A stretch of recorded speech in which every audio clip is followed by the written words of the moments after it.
Hey cycling community, this is Steve Grusis, the Cycling Greek. The fetching Mr. Cycling Greek is inside feeding the dogs, so I'm stuck out here in the garage. And it's getting pretty warm right now. I think it's a high of 102 today. I'm going to be giving a call to my doctor to give him an update on what's going on. I thought I'd give a little test in terms of what I'm going to say with doing a video for you guys. So if you've been watching my videos, you know it's been a month since I got Afib again after 1 year, 2 days after I got zapped out of it.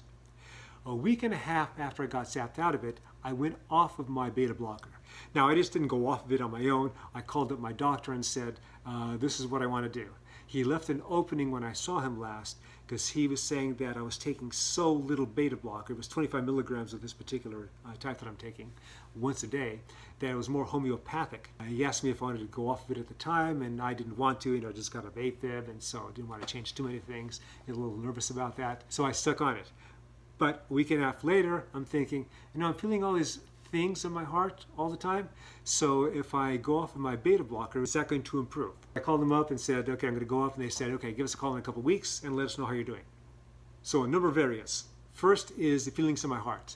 Sometimes when my heart wants to accelerate, it's often caused by some outside influence. It can be something happening at work. It could be a car pulling out in front of me, or it could be the exercise that I'm doing.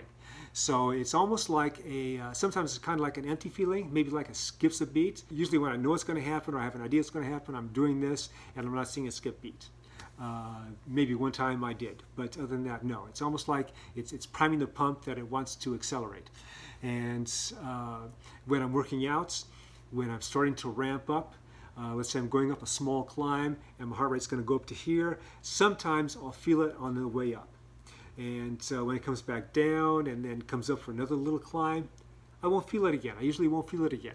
So when I'm working up to a certain heart rate and it gets to that heart rate, then I usually don't feel stuff again after that. And I'm feeling a lot of stuff with the heart. So now it's been 2 weeks since I've been off the beta blocker, and I still have all the same feelings. So I figure, okay, it is what it is. No worries. It's just something that I'm aware of now. Okay, the other test is the blood pressure heart rate test. In the evenings before I go to bed, I usually put on the blood pressure machine. I get a reading, and that includes the heart rate. And the heart rate after the zapping, after my second Afib, had been down to like 35 to 37 beats per minute every evening. And now, since I stopped taking the beta blocker, it bottoms out where it's usually supposed to bottom out at 40, in low 40s. Although the other day it came in at 37.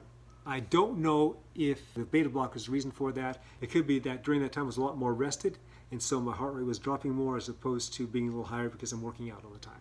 Now, another little test or benchmark is the Coma Test. So the Coma Test, I have this go-to restroom at work. And when I got zapped when I was on a Wednesday, and then I stayed home just resting, and then went to work on Monday. My go-to restaurant has this commode that's fairly low. You usually don't have commodes that low anymore. And I noticed that soon after I would get on it, I'd start to get a dizzy feeling. And the last thing I want, other than another case of Afib, is to have somebody find me passed out in the commode at work. Well, now I don't have that since I've been off the beta blockers. I'll say that's definitely a beta blocker thing. The other thing that I noticed is that 4 days after I went off the beta blocker, I started feeling stronger. I don't know if that's because I went off the beta blocker. It could be because I had a few more days between the time I got zapped and how I was feeling much better. Whenever you get zapped, it's a bit of trauma on your heart, even though it's low joules that they use. But it's still a little bit of trauma. So it could be that. It could be that my easy exercising had been helped to build up from that, and so I'm just feeling stronger.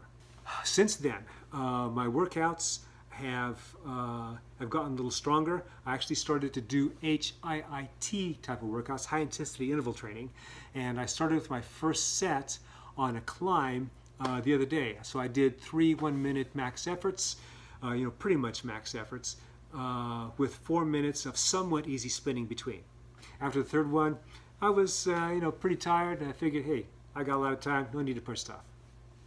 So I am working out 3 days, sometimes, I'm writing, 3 days, maybe 4 days a week, and it ranges from 60 minutes to the long one being 2.5 hours. Eventually that will, once I get to the top of the climb that I usually work on, that will be 3 hours, and that will be as high as I go.